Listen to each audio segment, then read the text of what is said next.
This is VOA News via remote. I'm Diane Roberts. Russian missile attacks on residential buildings near the Ukrainian port city of Odessa have killed at least 21 people. AP correspondent Charles de Ledesma reports. Video and still images released by the Emergency Service of Ukraine show widespread destruction and emergency workers in action. Ukrainian news reports say the target of the missile attack was a multi-story apartment block and a recreational area. Later, rescuers inside one of the ruined apartments clear rubble. The assault comes after Russian forces pulled out from Snake Island on Thursday, potentially easing the threat to Odessa. It was initially thought, but Vladimir Putin's forces have kept up their push to encircle the last stronghold of resistance in the eastern province of Luhansk. I'm Charles de Ledesma. WNBA star Brittany Griner was in a Russian court Friday. Here's Ed Donahue. Griner has been held for 4 months, accused of possessing cannabis oil while returning to play for a Russian team. The witnesses were an airport customs official and an unidentified witness. Alexander Boykov is her attorney. I could only prove that we had 2 witnesses that are with the customs, and we expect the next hearing on 7th of July. That's it. Griner could face up to 10 years in prison. Dmitry Peskov, a spokesman for Russian President Vladimir Putin, says, "I can only operate with facts." And the facts say the famous athlete was detained with banned substances containing narcotic compounds. Elizabeth Rood is deputy chief of the U.S. mission in Russia. The Russian Federation has wrongfully detained Ms. Griner.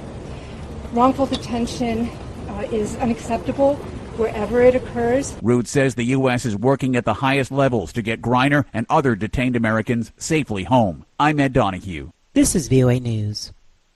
The U.S. Supreme Court's ruling on climate change has sparked intense reaction and signs of potential litigation.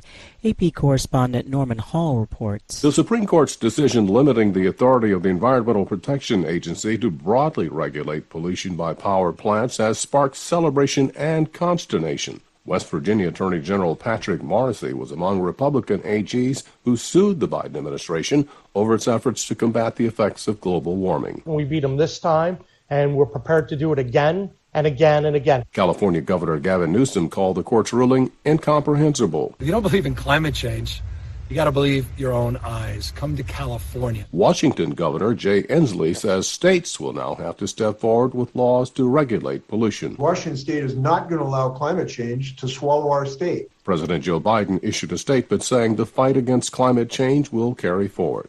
Norman Hall, Washington. U.S. President Joe Biden has announced the next recipients of the nation's highest civilian honor, the Presidential Medal of Freedom. AP Washington correspondent Sagar Meghani has the details. They include former Senate colleague John McCain. John was a hero. Olympic gymnast Simone Biles, who has called out officials for not protecting fellow sex assault victims. Enough is enough. And fellow gold medalist Megan Rapinoe, whose soccer teammates have pushed for pay equality. We're forcing ourselves into that conversation. You answer me when I ask you, who is your daddy? Actor Denzel Washington will receive a medal, as will late labor leader Richard Trumka. Fight! Fight! Fight. Former Congresswoman Gabby Giffords, a shooting survivor who's pushing former colleagues to crack down on guns. There's nurse Sarah Lindsay, the first American to get a COVID-19 vaccine in public. I want to instill public confidence. Among the others who'll be honored next week, we are calling it iPhone. Late Apple co-founder Steve Jobs, 15 years after the iPhone's release. I'm Sagar Meghani. WikiLeaks founder Julian Assange has appealed to the High Court in London to block his extradition to the United States to face criminal charges, his brother said Friday, the latest step in his legal battle that has dragged on for more than a decade.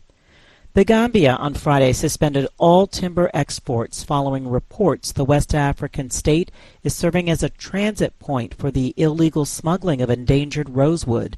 The wood is used for woodworking and protected under the Convention on International Trade in Endangered Species. There is no official explanation for the ban, but it comes after reports of contraband timber passing through the country, mostly after being logged illegally in neighboring Senegal.